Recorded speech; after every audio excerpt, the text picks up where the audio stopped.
Lolo, tu mets les tuiles dans le seau. Un dimanche, en changeant des tuiles avec son fils, Olivier a fait une drôle de trouvaille. Un arc-en-ciel sur le toit. Un petit arc-en-ciel sur le toit. Je lui dis, c'est quoi ça? Je me suis approché, comme si ça m'attirait. Je l'ai pris dans mes mains. Même dans ma main, elle brillait. Ébloui par cette découverte, Olivier est persuadé d'avoir mis la main sur un joyau. La fameuse pierre qu'on a trouvée avec mon fils. La voilà. Un joyau est tombé du ciel. Hein. Une pierre assez rare qui, une fois taillée, pourrait ressembler à ça. Un diamant noir, aussi appelé carbonado. Une pièce pouvant atteindre plusieurs milliers d'euros. Olivier a-t-il vraiment découvert un trésor? Un vieux téléphone? Une radio des années 60 ou de l'argenterie du siècle dernier? Qui n'a pas rêvé un jour de trouver un trésor? En France, comme partout dans le monde, la presse raffole de ces belles histoires. Mais parfois, en pensant décrocher le gros lot, on peut aussi tomber sur un os. Le pourcentage d'histoires qui se terminent bien est quand même assez faible. Mais toutes les pistes méritent d'être suivies jusqu'au bout. Parce que très souvent, la quête fait partie du charme de notre travail. Emmanuel Laillan est commissaire-priseur à la ville comme à l'écran. Une partie de son travail, conseiller et orienter. Le premier réflexe, quand on pense avoir quelque chose d'intéressant entre les mains, c'est de s'adresser à un commissaire-priseur. Pour déjà vous dire, laissez tomber, ça sert à rien. Ou bien, écoutez, moi j'ai telle personne à vous conseiller, est-ce que vous voulez le vendre, est-ce que vous voulez le conserver? Et là, on peut commencer une démarche. Difficile, quand on n'y connaît rien, de faire la différence entre un vrai et un faux trésor. Comment rester clairvoyant? Peut-on faire fructifier sa trouvaille? Les belles histoires n'arrivent-elles pas qu'aux autres? Avant que la pierre d'Olivier soit identifiée, il veut y croire. Alors des fois, je la cache. Même ma femme, elle n'est pas au courant que je la cache. En haut des toilettes. Après, je la cache derrière les gobelets en plastique.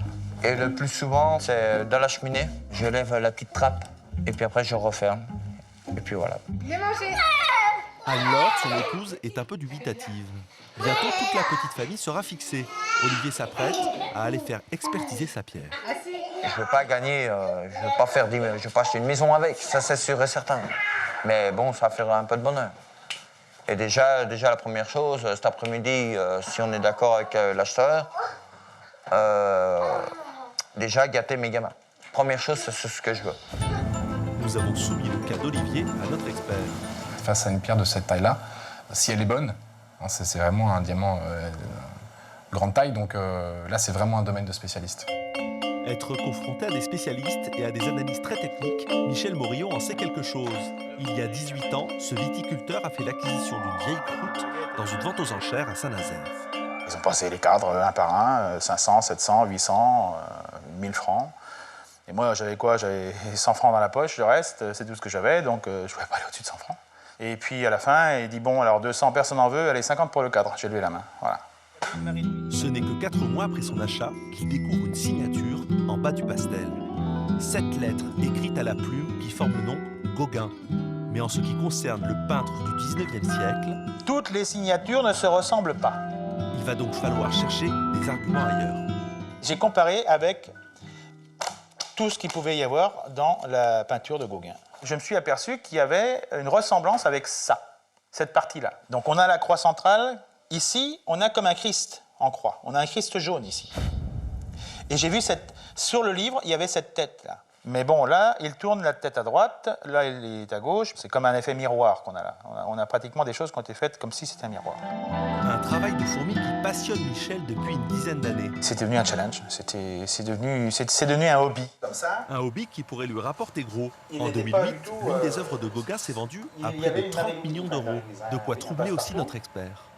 À première vue, la première chose qu'on peut dire, c'est que le style ne correspond pas au style de Gauguin, qui est plutôt un artiste figuratif. Maintenant, je trouve que les couleurs, la gamme chromatique, elle se rapproche effectivement des couleurs choisies par Gauguin. Et puis même, c'est vrai que c'est un tableau qui est abstrait, mais on peut quand même deviner des formes, on peut reconnaître des formes, comme des indices. Je comprends qu'on puisse se poser des questions, ça c'est certain. Pour en avoir le cœur net et savoir si son tableau est un vrai, Michel a contacté l'Institut Wildenstein, principal expert concernant cette période de l'histoire de l'art. Voilà la réponse. Suite à votre lettre de juillet, j'ai le regret de vous annoncer que M. Daniel Wildenstein ne considère pas votre pastel comme étant de la main de Paul Gauguin et il ne sera donc pas inclus dans notre catalogue raisonné des œuvres de l'artiste. La tâche est très difficile. Expertiser un tableau, authentifier un tableau, surtout quand il s'agit de Gauguin, c'est un artiste qu'on connaît. Donc, bien sûr, on touche là à un domaine très délicat. C'est difficile, mais c'est à la hauteur de l'enjeu. Pour Olivier, c'est l'heure de vérité. Bonjour, c'est au bout du couloir après la grille. Il arrive chez Virginie Azy, artisan joaillier. Va-t-il toucher le gros lot? Donc, monsieur, c'est vous qui avez trouvé donc, Voilà, cette fameuse pierre. Moi, ce que je vais faire premièrement, c'est tester votre pierre avec cet appareil qu'on appelle un testeur de diamant. Donc, c'est un appareil qui va nous déterminer si c'est un diamant ou une imitation du diamant. Donc, si ça monte la lumière dans le rouge et que ça fait bip bip, ça veut dire que c'est soit un diamant, soit une moissonnite. Un peu stressé, Olivier? Un peu beaucoup même, hein. On va voir. Asseyez-vous, monsieur, vous serez mieux. Non. Alors, c'est ça que vous avez trouvé, Voilà. donc... Sur le toit. Bah, malheureusement, non. Pour moi, c'est pas un diamant. Donc, c'est pas un diamant. Parce que le diamant, ça monte vraiment bien. Hein. Ça monte tout de suite. Vous voyez, dans le rouge? C'est toujours un petit peu triste parce que, bon, on casse les illusions. C'est un peu comme le bulletin du loto. On achète un loto, on y croit jusqu'au lendemain. On se dit, bah, tiens, je ferai un tour du monde et tout ça. Bah, là, c'est pareil. Et moi, je suis le résultat du loto. Donc, et c'est rarement le gros lot. Hein. Vous êtes déçu? Bah, un tout petit peu, oui, c'est normal. On pensait... Mais bon, on perd pas espoir. On va refaire des autres recherches. Il faut pas laisser tomber. Voilà. Quand on y a cru, c'est difficile. Et puis en plus, le test est un petit peu brutal avec cette machine qui d'un coup vous dit non. Je comprends qu'ils veuillent savoir au moins ce dont il s'agit. Parce qu'on sait qu'il ne s'agit pas d'un diamant noir, mais on ne sait pas ce que c'est. On n'en sait pas plus. Olivier est bien décidé à mener son enquête jusqu'au bout. Pour Michel, cela fait 10 ans que cela dure. Son tableau a été passé au crible. Il n'y a pas eu une seule analyse. Il y en a eu des tonnes. Déjà, le papier et l'époque. Il n'y a pas de pigment moderne. Donc on sait que c'est antérieur à 1908. Malgré ces preuves scientifiques, les experts ne veulent toujours pas authentifier le tableau. Michel, lui, forge sa conviction, cette esquisse est un trésor. Il restera une rencontre imprévue qui a changé le cours de sa vie.